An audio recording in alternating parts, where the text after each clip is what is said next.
Hello students, welcome to the online biology class, chapter 1, Nutrition in Plants, part 2. In the previous video, we have discussed about nutrition, types of nutritions like autotrophic and heterotrophic. We have seen there the examples and how do plants derive their nutrition through autotrophic nutrition with the process of photosynthesis. And we have seen there how photosynthesis takes place inside the leaf of plants, and we have discussed about different types of variegated leaves also there.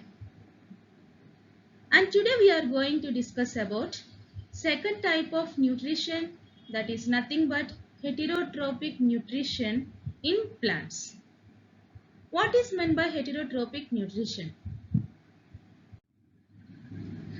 The mode of nutrition in which the If you see the heterotrophic nutrition in plants, it can happen in three varieties. One is parasitism, second one saprophytism, third one symbiosis. How many modes of heterotrophic nutrition we can observe in plants? Three types of heterotrophic nutrition we can observe in plants. What are those?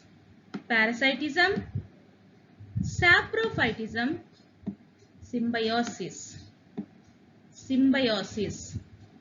Now let us discuss about each and every these type of heterotrophic nutrition with best examples. Let us start with parasitism. See here, parasites are the plants which do not contain chlorophyll. We can easily tell that the plants which cannot prepare their own food due to the absence of chlorophyll. These type of plants can depend on other plants for their food. This type of plants take ready-made food from their hosts. Have you seen here the picture? Some yellow color tubular structures that twining around the stems and branches of other plants in these two pictures. Yellow color tubular structures which twining around the stems and branches of other plants here. Green color leaves are also you are observing here. These are green plants which can prepare their own food on their own. On this plant, another structures we are observing here. This type of plant, this plant particularly, it is called amarbel. It is one parasitic plant. It is also called cuscuta. This plant is called amarbel or cuscuta. These type of plants, they do not contain chlorophyll. Because of that, they don't prepare their food. This type of plants like cuscuta and amarbel, they takes ready-made food which is already prepared by their host. The plant on which this cuscuta live, that plant is called host, and on which plant this amarbel is twining around, this one depends for their food. This is called parasite. It depends on host. These yellow color tube-like structures depend on green leaf plants. These green plants are called hosts, and this yellow color structure, tubular structure plant is called parasite. Parasitism means the type of nutrition in which one plant depends on other plant for their food. In which case, in the case that particular type of plants do not contain chlorophyll, which is very important to prepare the food in the case of plants.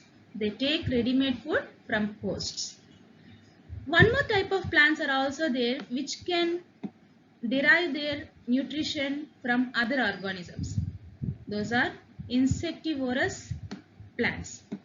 Let us see about insectivorous plants. Look at these pictures. Here I have given some examples of insectivorous plants. The plants which can eat insects are called insectivorous plants. These type of plants are not non-green plants. They contain chlorophyll. They also prepare their own food. Along with that, they eat insects for their extra nutrients. See, look at this first picture.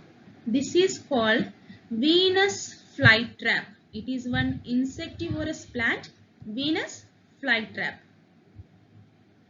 If any insect comes and land on these leaf plates, suddenly these two leaf plates closes like that and traps that insect. Inside that, what happened to that insect means some type of juices are secreted by that leaf plates, and that juices act upon that insect, and the insect get digested by the leaf plates. This type of plant is called Venus flytrap. Look at the second picture here. This is another type of insectivorous plant which is called pitcher plant. Pitcher plant. It is also called Nepenthes. If you see this picture here, they contain green leaves. Some of the green leaves are modified into some sac-like structures, some bag-like structures, which are called pitchers. Pitcher means sac-like structure, bag-like structure. If you observe the structure of one pitcher here, it is one long tubular structure which contains at its edges one lid-like structure. One cap is present at the edge of the pitcher. Whenever any insect comes and lands on this top of the pitcher, immediately the lids closes that way. The insect gets trapped by that pitcher, and inside the pitcher some type of hairs are present.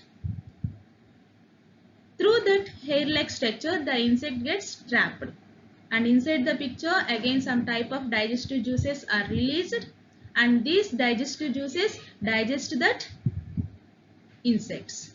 This is another type of insectivorous plant. And look at this third picture. This is also one of the insectivorous plant, very beautiful insectivorous plant, which is called Drosera. This also, look at here how it traps the insects by twining around that insect. This is also called sundew. This plant is also called sundew. These are the insectivorous plants which depend for their food on other organisms. Maybe they contain chlorophyll. They may be in green color. They prepare their own food. Along with that, they depend on other organisms to fulfill their requirements. They get proteins from all these insects. These type of plants are called insectivorous plants. This is also one type of heterotrophic nutrition. I hope you have understood about insectivorous plants here. Now let us know one more type of heterotrophic nutrition, that is nothing but saprotrophic nutrition. And the organisms which use saprotrophic nutrition are called saprophytes or saprotrophs. What are meant by saprotrophs or saprophytes? The plants which depend on dead and decaying matter are called saprophytes, or otherwise called saprotrophs. What are meant by saprophytes? The plants which depend on dead and decaying matter. How do they get food from this type of dead and decaying matter? If you observe some type of non-green plants like fungi, fungi are called non-green plants because they do not contain chlorophyll to prepare their own food. In that case, they depend on other organisms to fulfill their requirements. If you observe here the first picture, it is one mushroom. Mushroom is an example of fungi. During rainy season, You might have seen some type of umbrella-like structures on rotten wood or some type of dead and decaying matters also. These are called mushrooms and they grow on only dead and decaying matter. How do they get food from this dead and decaying matter? If you observe, this type of plants has the capacity to secrete some type of special digestive juices. For example, if you see these, all these, they secrete some type of digestive juices on the material, on the dead and decaying material. Because of these digestive juices, the material is converted into some type of dilute solution, and this dilute solution is absorbed by the saprotrophs and they take the nutrition from that type of material. How do they derive nutrition from dead and decaying matter? This type of saprotroph secretes some type of digestive juices which converts the dead and decaying matter into one dilute solution. Then they absorb that nutrients from the dead and decaying matter. We observe this type of nutrition, this type of saprophytic nutrition in fungi category. Best examples, mushrooms and bread molds. During rainy season, we observe this type of plants more. And we can see fungus on pickles, some type of leather materials or cloths and some articles which have water content. Let us see one more type of heterotrophic nutrition in plants, that is nothing but symbiosis. What is meant by symbiosis? Some type of organisms live together without harming each other, by sharing shelter and by taking nutrients from each other. This type of relationship is called symbiotic relationship. Best example for symbiosis in plants are lichens. What is meant by lichen? Look at this first picture. A fungus, an alga. Alga is the singular form, algae is the plural form. A fungus and one alga live together and this combination of organism is called lichen. If you observe these lichens, they live together. You all know that fungi, they do not contain chlorophyll, so they don't prepare their own food. But how do they get their food? They are living together here, one alga and one fungi living together. The fungus provide water, minerals and shelter to this algae, and in return this algae is one type of green plant which contain chlorophyll. Because of that they prepare their own food. Whatever food is prepared by the algae is given to the fungus. In this way fungus and alga live together by sharing shelter. Fungus gives shelter to the alga. Alga in return, it gives food material to the fungus. This type of relationship is called symbiotic relationship.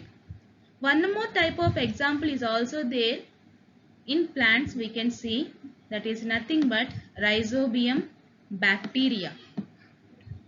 Rhizobium bacteria. Where do we find this type of bacteria?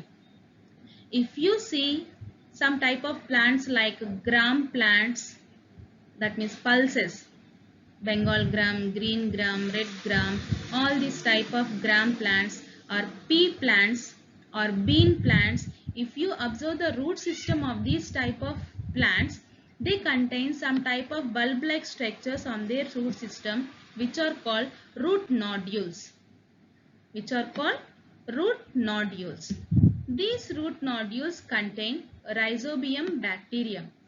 This type of Rhizobium bacteria lives in the root nodules of pulses plants. And how do this type of relationship take place here? In this case of Rhizobium bacteria, The Rhizobium bacteria cannot prepare its own food. It receives food from the plant. In return, these Rhizobium bacteria fix the atmospheric nitrogen in the roots of that pulses plants. The nitrogen is very important for the plant growth, but plant cannot take the atmospheric nitrogen directly. Because of that, it gives shelter to the Rhizobium bacteria. Rhizobium bacteria traps the atmospheric nitrogen in the root nodules, and that one is converted into nitrates or nitrites. These simple molecules of nitrogen are utilized by the plant. In return, it gives the food material to the Rhizobium bacteria. This is one type of symbiotic relationship. And this is the lesson nutrition in plants. I hope you have understood. We have learned in this lesson autotrophic nutrition, heterotrophic nutrition. How do plants prepare their own food through the process of photosynthesis, and how do certain type of plants depend on other organisms for their food? Hari Om. Thank you.